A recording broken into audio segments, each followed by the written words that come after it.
Ram Ram, India news Haryana देख रहे हैं आप। आपके साथ मैं दीप्ति द्विवेदी और बुलेटिन की शुरुआत करते हुए शहर शहर का मंजर, सड़कों पर दिख रहा समंदर। जी हां, पूरे प्रदेश में बारिश का अलर्ट जारी किया गया है और बारिश के बाद लोगों को गर्मी से राहत तो मिल गई, लेकिन जगह जगह जलभराव की जो स्थिति है वो लोगों को परेशान कर रही है।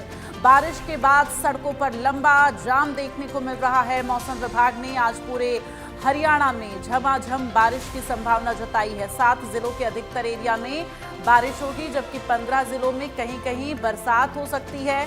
मौजूदा समय में पंचकुला, रेवाड़ी, कुरुक्षेत्र, सोनीपत और नूंह में बारिश जारी है, जबकि बाकी जगहों पर बादल छाए हुए हैं और मौसम विभाग की तरफ से 16 जिलों के लिए येलो अलर्ट जारी किया गया। गरज चमक के साथ बारिश होगी, जिनमें पंचकुला, अंबाला, यमुनानगर, कुरुक्षेत्र, कैथल, करनाल, जींद, पानीपत, सोनीपत, रोहतक, झज्जर, रेवाड़ी, गुरुग्राम, फरीदाबाद, पलवल व मेवात शामिल हैं। ये वो जिले हैं जहां पर आज के लिए बारिश का अलर्ट जारी किया गया है। वहीं बीते दिन से लगातार हो रही बारिश से जनजीवन अब इस तरह से अस्त व्यस्त नजर आ रहा है, चूंकि जो बारिश का पानी है वो दरिया बन चुका है। सड़कें जो हैं वो दरिया बन चुकी हैं। फिलहाल जो बारिश का अलर्ट जारी हुआ है उन जिलों को आपको ग्राफिक्स के जरिए बता रहे हैं। रोहतक, गुरुग्राम, झज्जर, फरीदाबाद, पलवल, रेवाड़ी, नूंह, ये वो जिले हैं जहां पर आज मौसम विभाग की तरफ से अलर्ट जारी किया गया। लगातार इन तमाम जिलों में गरज चमक के साथ बारिश का दौर देखा जा रहा है। लोगों को भीषण गर्मी, उमस भरी गर्मी से राहत तो मिल गई है, लेकिन दूसरी आफत उनके लिए जो जल जमाव की स्थिति है वो बनी हुई है। लोगों के घरों में बारिश का पानी घुस रहा है, लोगों की गाड़ियां जो है बारिश में फंस जा रही हैं, जिसकी वजह से लोग बेहद परेशान हैं और उनके आशियाने जो हैं वो इस बारिश के पानी की चपेट में आने की वजह से पूरी तरह से अस्त व्यस्त होते हुए नजर आ रहे हैं। तो किन जिलों में कितनी बारिश हुई है ये भी हम आपको ग्राफिक्स के जरिए आंकड़े दिखा रहे हैं। यमुनानगर, महेंद्रगढ़, चरखी दादरी, कुरुक्षेत्र, झज्जर, अंबाला, हिसार, करनाल, गुरुग्राम, पंचकुला, भिवानी, नूंह, सोनीपत, पलवल, पानीपत, फरीदाबाद, जींद, कैथल, सिरसा, ये वो जिले हैं जहां पर बारिश कितनी हुई है ये आंकड़ों के जरिए हम आपको दिखा रहे हैं। सबसे ज्यादा बारिश यमुनानगर में दर्ज की जा रही है। तो इस वक्त हरियाणा के जिन जिलों में बारिश हो रही है, अगर आप उन जिलों में जाएंगे तो आपको जो सड़कें हैं वो दरिया के तरह दिखाई देंगी और कहां पर आपको अपना व्हीकल चलाना है ये समझ नहीं आएगा, क्योंकि हर जगह आपको पानी ही पानी नजर आएगा।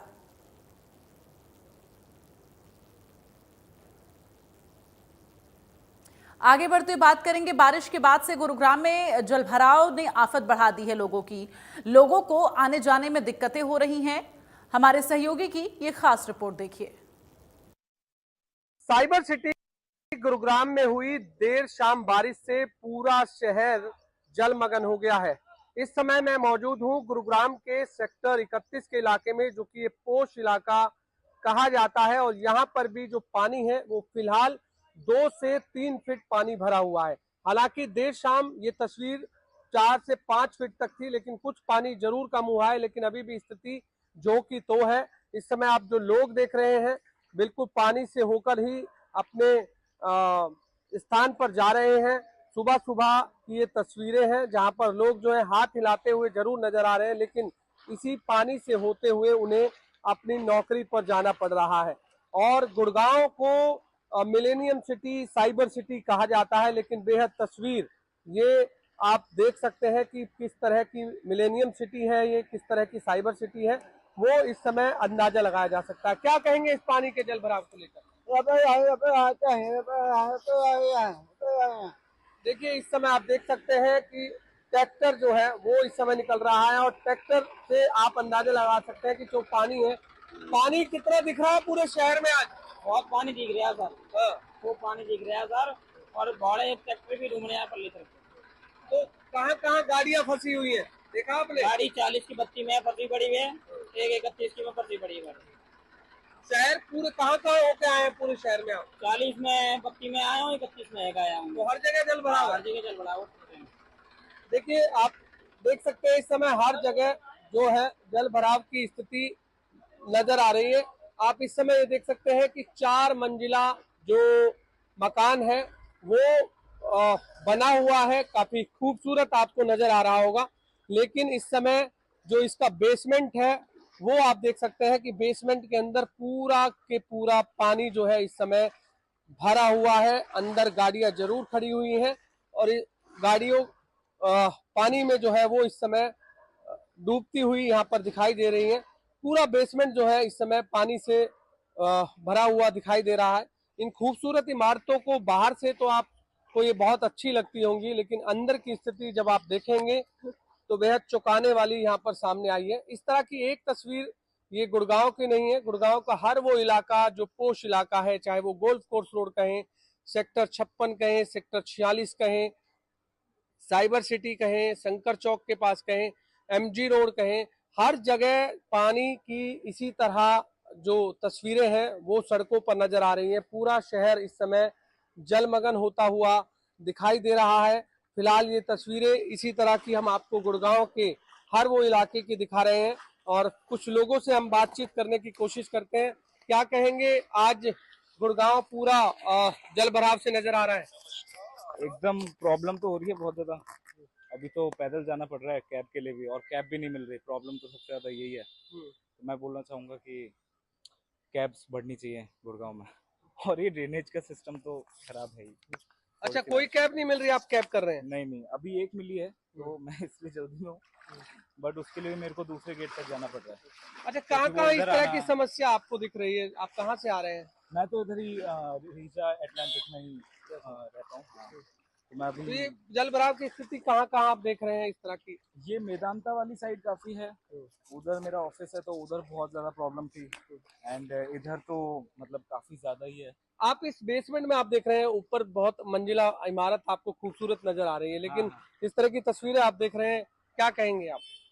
मतलब कंस्ट्रक्शन कितना भी अच्छा करा लो, लेकिन जब तक सड़कों का ड्रेनेज ठीक नहीं है तब तक कोई मतलब नहीं है अच्छी सोसाइटी में भी घर लेने का। यही है। देखिए, बिल्कुल जो कि नौकरी पर जा रहे हैं और साफ तौर से उन्होंने बताया कि जब तक वाटर ड्रेनेज व्यवस्था जो है वो ठीक नहीं होगी तब तक इमारत कितनी अच्छी बना लो उसका कोई फायदा नहीं है। आप देख सकते हैं लोग जो है इस समय सड़कों से होकर, इसी पानी से होकर जो है निकलते हुए दिखाई दे रहे हैं और पूरी जगह इसी तरह पानी के पानी शहर में नजर आ रहा है। हालांकि इस बार प्रशासन ने लाख दावे किए थे कि हमने वाटर लॉगिंग की समस्या को खत्म कर दिया है, इस बार शहर में जल भराव की स्थिति नहीं होगी, लेकिन ज्यों की तो वो जल भराव की स्थिति इस बार भी साइबर सिटी गुरुग्राम में नजर आ रही है। ऐसे में गुड़गांव एक ऐसा शहर है जो हरियाणा को सबसे ज्यादा रेवेन्यू देता है, उसके बावजूद भी इसकी स्थिति आप तस्वीरों से देख सकते हैं कि गुड़गांव की जो स्थिति है वो इस समय किस तरह आपको भी नजर आ रही होगी। ड्रेनेज व्यवस्था किस तरह से चौपट है वो आपको भी नजर आ रही होगी।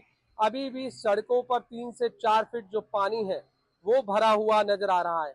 गुड़गांव निगम कमिश्नर ने भी इस बार दावा किया था कि जिस भी अधिकारी की ड्यूटी जिस भी चिन्हित पॉइंट पर लगाई गई है, जहां जहां भी जल भराव के चिन्हित पॉइंट थे, वहां पर इस बार जो भी जल भराव होगा उसको तुरंत सस्पेंड किया जाएगा। हालांकि अभी तक किसी भी तरह की कोई सस्पेंशन की ऑर्डर हमें अभी तक किसी भी तरह के नजर नहीं आए हैं, लेकिन हो सकता है कि कुछ समय बाद जरूर ये भी सामने आए। लेकिन फिलहाल ये तस्वीरें बेहद निराशाजनक नजर आ रही हैं। गुड़गांव में इस समय हर जगह जल भराव होता हुआ दिखाई दे रहा है।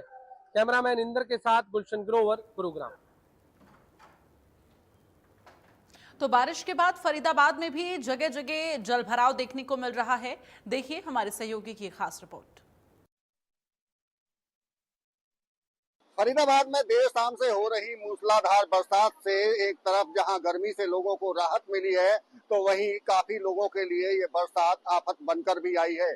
फिलहाल हम फरीदाबाद के नेशनल हाईवे पर हैं और किस तरह से ये आफत बनकर आई है आपको तस्वीरों के जरिए दिखा देते हैं। देखेंगे आप कि ये नेशनल हाईवे की सर्विस रोड है और सर्विस रोड पर चूंकि बरसात अभी भी हो रही है और पूरी रात बरसात हुई है और ऐसे में हालात इस कदर बिगड़ चुके हैं। ये देखिए आप, एक महिला हैं स्कूटी पर जाती हुई आपको दिखेंगी कि अपने काम पर निकली हैं, लेकिन उनकी स्कूटी यहाँ बंद हो गई है। आप साफ तौर से देख सकते हैं किस तरह से ये जो बरसात है आफत लेकर लोगों के लिए आई है। आप दूर दूर तक अगर देखेंगे तो इस तरह के हालात यहाँ बने हुए दिखाई दे रहे हैं। तस्वीरों में साफ तौर से देख सकते हैं, क्योंकि बरसात काफी तेजी के साथ में आई थी और उसके बाद में न केवल नेशनल हाईवे के यहाँ सर्विस रोड पर पानी भरा है, बल्कि ऐसे कई पॉइंट हैं जहाँ इसी तरह से हालात बने हुए हैं। नेशनल हाईवे के अलावा अगर बात करें तो बल्लभगढ़ का बस अड्डा, जिस पर हर साल इसी तरह बरसात का पानी भरता है, वहाँ भी जल जमाव दिखाई दे रहा है। इसके साथ साथ में सब्जी मंडी यानी कि जो लो लाइन एरिया है,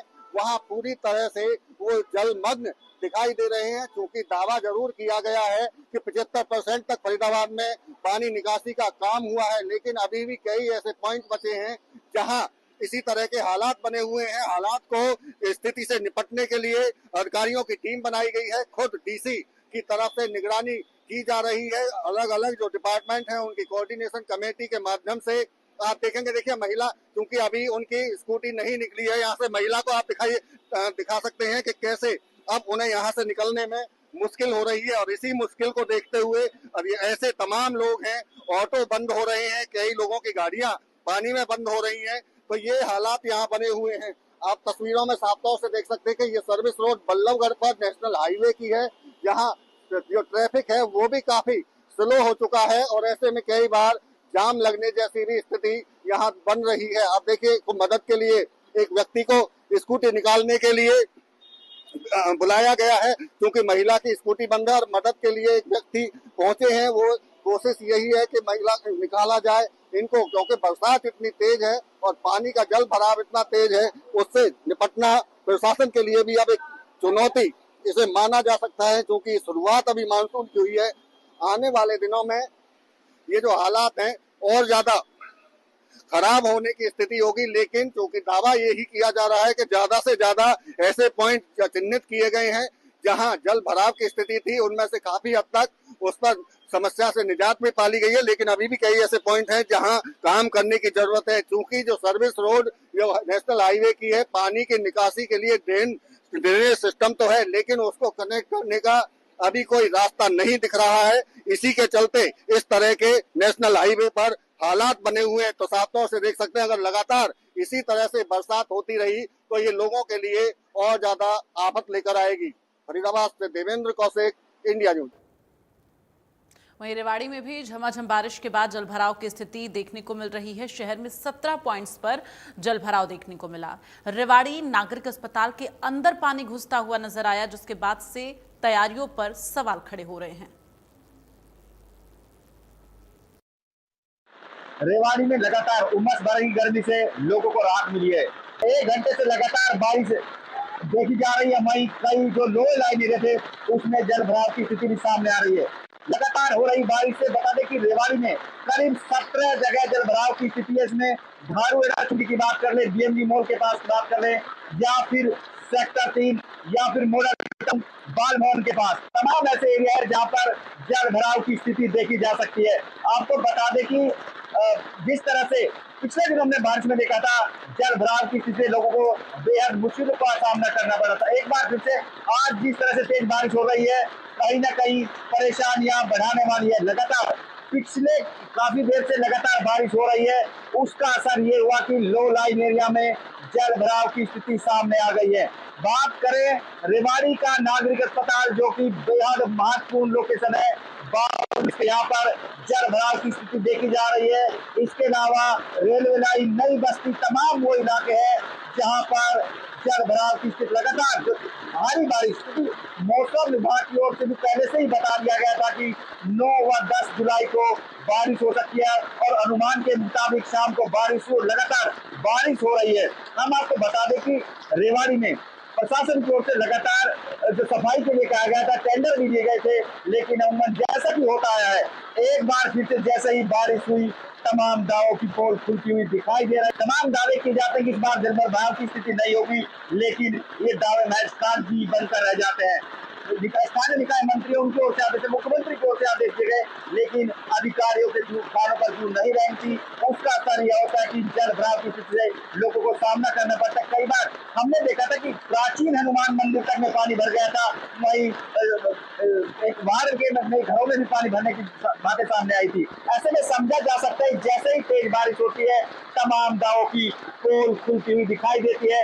आखिर वो दावे क्योंकि जन स्वास्थ्य विभाग के ड्रेनेज लगभग हमने साफ होता हुआ देखा, जन स्वास्थ्य विभाग की ओर से काम होता हुआ देखा, लेकिन जब नगर परिषद की बात आती है, नालों की सफाई की बात आती है, बावल रोड जो कि शहर का मुख्य मार्ग है जिला सचिवालय की ओर जाता है, 3-3 दिन तक पानी भरा रहता है। एक वहां पर वार्ड पार्षद गिरकर अस्पताल में भर्ती है, ये एक मामला नहीं है।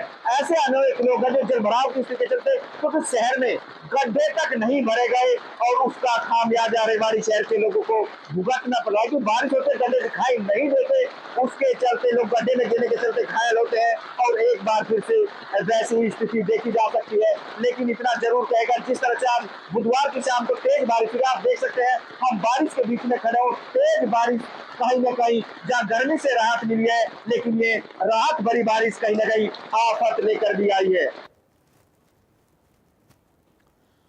तो वहीं फरीदाबाद में बरसात के दौरान जलभराव को लेकर फरीदाबाद के डीसी विक्रम यादव का बयान सामने आया है। इंडिया न्यूज से खास बातचीत करते हुए उन्होंने कहा कि करीब 75% होने वाले जलभराव से निजात मिल चुका है। अभी कुछ जगह ऐसे चिन्हित हुए हैं जिन पर काम किया जा रहा है। उन्होंने कहा कि पिछले काफी सालों के बाद इस बार ऐसे नालों की सफाई की गई है जहां जलभराव होता था।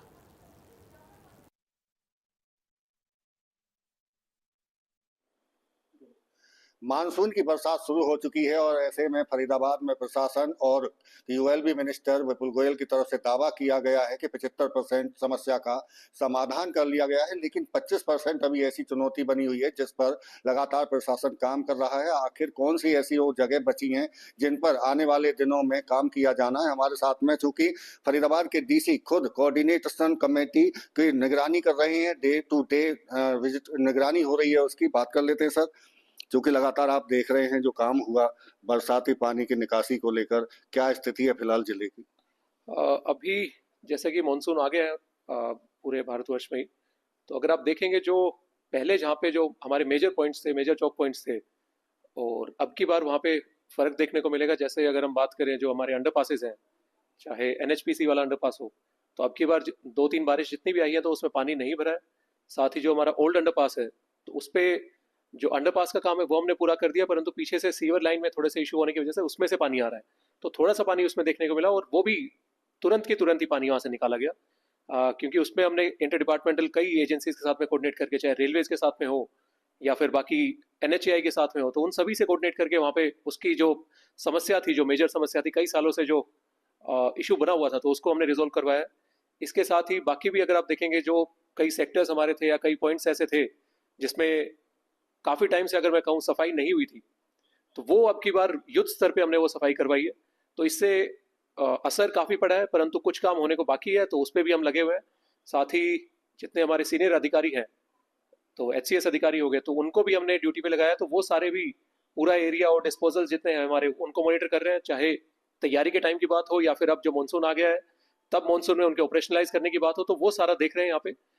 तो ऊपर से अगर हम कहें कि सीनियर मोस्ट अधिकारी से लेकर जूनियर मोस्ट अधिकारी हमारे फील्ड पे रहते हैं जब भी अगर कोई मानसून आती है, कोई इशू आता है। तो मुख्यमंत्री खुद नायब सिंह सैनी भी निगरानी कर रहे हैं पूरे प्रदेश में, हर जिले में, क्योंकि इस बार जो युद्ध स्तर का आपने जिक्र किया, कई जगह ऐसी मिली जहां पहले अब से पहले कहीं सफाई नहीं हुई थी और ऐसे ड्रेनों को भी खोजा गया है। क्या उसका फायदा मिला है?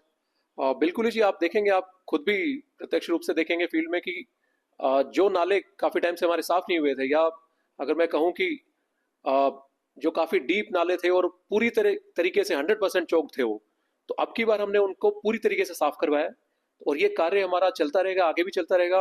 और साथ ही दिक्कत कहाँ से आती है ये भी मैं आपके साथ साझा करना चाहूँगा कि जो सीवर लाइन है उसमें कई बार जो मलबा आ जाता है, चाहे वो किसी भी टाइप का मलबा हो, चाहे कंस्ट्रक्शन का हो या गार्बेज हो, तो वो कहीं ना कहीं इसमें आके लोग डाल देते हैं या फिर बाकी किसी ना किसी एजेंसी की तरफ से हो जाता है, कभी इश्यूज हो जाते हैं, तो वो अब की बार हमने क्लियर करवाए हैं। और लोगों से मेरा आग्रह ये है, कृपया करके नालों में जो चाहे हमारे सीवर हो गए या ड्रेन हो गए, उनमें कृपया करके कोई ठोस कूड़ा बिल्कुल ना डालें। वो सिर्फ पानी के लिए है, पानी अगर उसमें चलता रहेगा तो स्मूथली चलेगा, परंतु अगर जैसी ब्लॉकेड आती है तो जो अगर हम देखते हैं कि पानी अगर ठहराव होता है उसका, वो भी इसी वजह से होता है क्योंकि आगे जाके कोई सॉलिड वेस्ट या पॉलीथीन या कोई ना कोई इशू आगे होता है, उसकी वजह से पानी आगे निकल नहीं पाता और पीछे इकट्ठा हो जाता है। तो अब की बार हमारी कोशिश है कि फील्ड में उतरे सारे लोग, और जो भी अगर समस्या आ रही है, अगर मानसून के दौरान भी आ रही है, तो उसको भी निपटाए हुए भी। सर, इस तरह की चूंकि खबरें इस बार ज्यादा नहीं देखने को मिली कि हर जगह जल भराव हुआ, लेकिन 25% चूंकि एक चुनौती अभी भी है, तो आपने भी रिपोर्ट मंगाई होगी, वो कौन से ऐसे एरिया हैं जहां भी काम करने की जरूरत आपको भी लग रही है? बिल्कुल ही जी, कुछ इश्यूज ऐसे हैं, वो थोड़े लॉन्ग टर्म वाले भी इश्यूज थे, वहाँ पे हमने टेम्परेरी भी सॉल्यूशन करने की कोशिश करी है। तो कई जगह थोड़ा असर पड़ा है, कई जगह अभी प्रगति में है कार्य। तो हमारी आशा यही है कि पिछले सालों से जैसा आप देख भी रहे हैं कि काफी फर्क पड़ा है, और आगे आने वाले टाइम में इसी मानसून में भी और भी आपको फर्क देखने को मिलेगा। राष्ट्रीय राजमार्ग एनएच को लेकर चर्चा हमेशा रहती है कई साल से, क्योंकि सर्विस रोड पर जल भराव रहता है। उसके समाधान की भी बात की गई थी, लेकिन लगता है अभी उसमें और लगता है कि अभी जरूरत है कुछ काम करने की। बिल्कुल ही जी, एनएच की अगर हम बात करें तो जो हमारे जो पॉइंट्स थे पहले, तो जरूरी कम तो हुए हैं, परंतु जहाँ पे पानी इकट्ठा होता था, अगर देखेंगे हम तो टाइम भी कम लग रहा है उसको निकालने में। और साथ ही जो हमारे एनएच है उसमें अगर हम उसकी ज्योग्राफी देखें तो उसके आसपास दोनों तरफ शहर बसा हुआ है, तो डिस्पोजल के लिए उनके पास पॉइंट्स ऐसे नहीं है।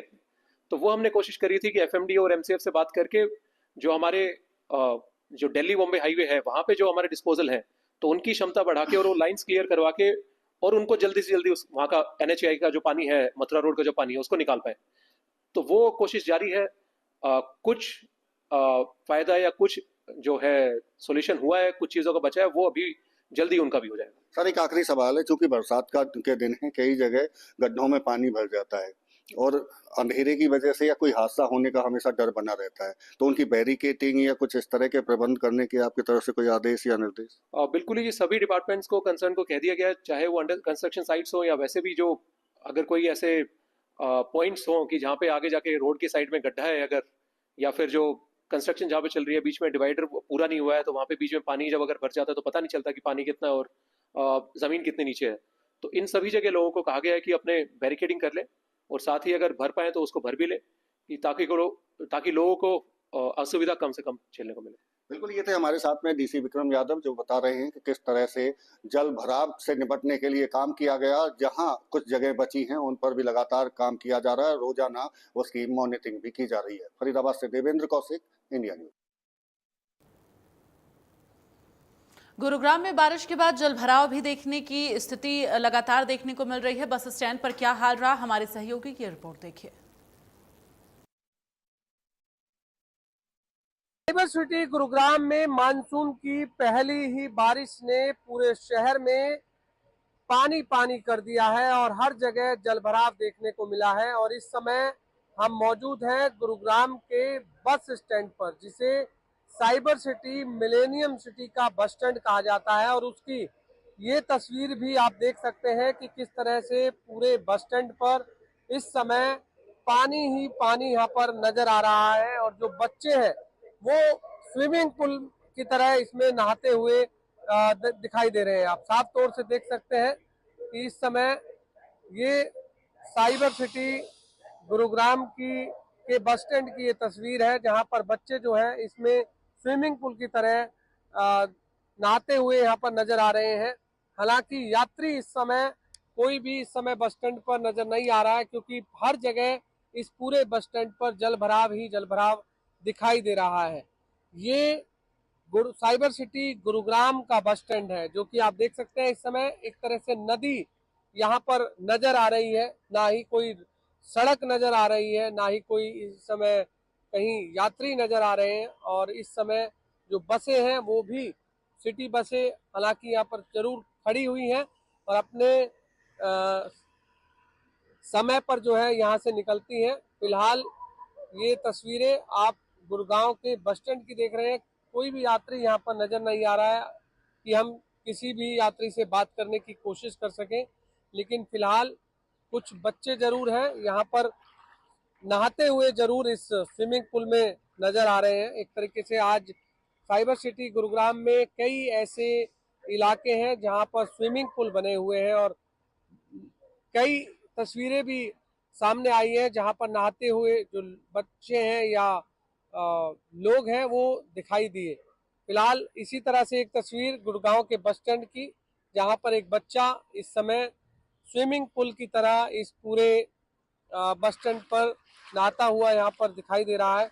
बच्चे से बात करने की हम कोशिश करते हैं कि आखिर इस स्विमिंग पूल में किस तरह से वो एंजॉय कर रहे हैं। हालांकि ये बरसात का पानी है और इस समय सड़क पर जो है वो पूरी तरह से लबालब भरता हुआ यहाँ पर दिखाई दे रहा है। इस बच्चे से हम बात करने की कोशिश करते हैं। स्विमिंग पूल की तरह आप यहाँ पर दिखाई दे रहे हैं नाचते हुए। इस समय जो बच्चे हैं वो यहाँ पर स्विमिंग पूल की तरह इस बस स्टैंड पर नहाते हुए नजर आ रहे हैं और ये तस्वीरें आप गुड़गांव के बस स्टैंड की देख रहे हैं, जो कि साइबर सिटी और मिलेनियम सिटी का बस स्टैंड इसे कहा जाता है। और उसकी इस समय दशा जो है वो हमने आपको दिखाई कि यहाँ पूरे शहर में जलभराव की स्थिति है, तो वहीं बस स्टैंड भी इससे अछूता नहीं है। बस स्टैंड पर भी इस समय जल भराव देखने को मिल रहा है। कैमरामैन इंदर के साथ गुलशन ग्रोवर, गुरुग्राम। और चलिए इन्हीं खबरों के साथ स्पेशल रिपोर्ट में फिलहाल के लिए बस इतना ही। राम राम।